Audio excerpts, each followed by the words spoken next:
আসসালামু আলাইকুম সম্মানিত মালয়েশিয়া প্রবাসী ভাই ও বোনেরা। মালয়েশিয়া বড় খবর, বড় সুখবর, রেমিট্যান্স পাঠালে এবার যত বেশি পাবেন প্রবাসীরা।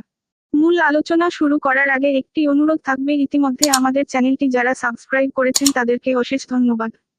যারা সাবস্ক্রাইব করেনি সাবস্ক্রাইব করে সাথেই থাকুন সবার আগে আপডেট নিউজগুলো পাওয়ার জন্য।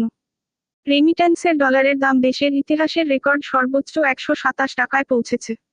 বুধবার 18ই ডিসেম্বর রেমিট্যান্সের ডলার সংগ্রহ করতে ব্যাংকগুলোকে 126 টাকা 50 পয়সা থেকে 127 টাকা পর্যন্ত দাম দিতে হয়েছে।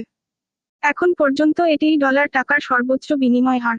এর আগে 2023 সালের নভেম্বরে রেমিট্যান্সের ডলারের দাম সর্বোচ্চ 126 টাকায় পৌঁছেছিল। এতদিন পর্যন্ত সেটিই ছিল ডলারের ইতিহাসে রেকর্ড সর্বোচ্চ দাম। এরপর থেকে ডলারের দাম ওঠানামার মধ্যে থাকলেও নিয়ন্ত্রণের মধ্যেই ছিল।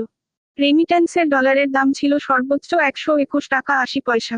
এমনকি গত মাসের শেষ সপ্তাহেও রেমিট্যান্সের ডলার সংগ্রহ করতে সর্বোচ্চ 122 টাকা 50 পয়সা খরচ করতে হয়েছে। ডলারের বাজারে এভাবে দাম বাড়ার পেছনে কিছু কারণ উল্লেখ করা হয়েছে।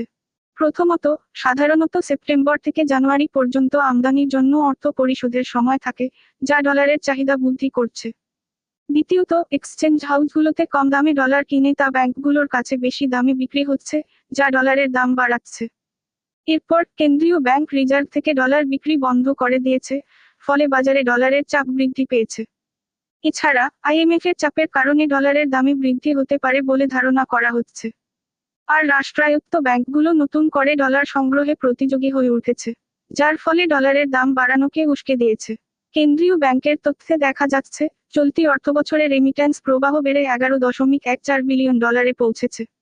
রাষ্ট্রায়ত্ত ব্যাংকগুলো রেমিট্যান্স বাজারের 50% ডলার দখল করে ফেলছে।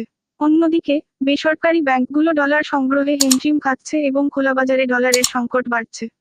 মালয়েশিয়া প্রবাসীগণ প্রবাস ভিত্তিক প্রতিদিনের আপডেট নিউজ পাওয়ার জন্য আমাদের চ্যানেলটি সাবস্ক্রাইব করুন।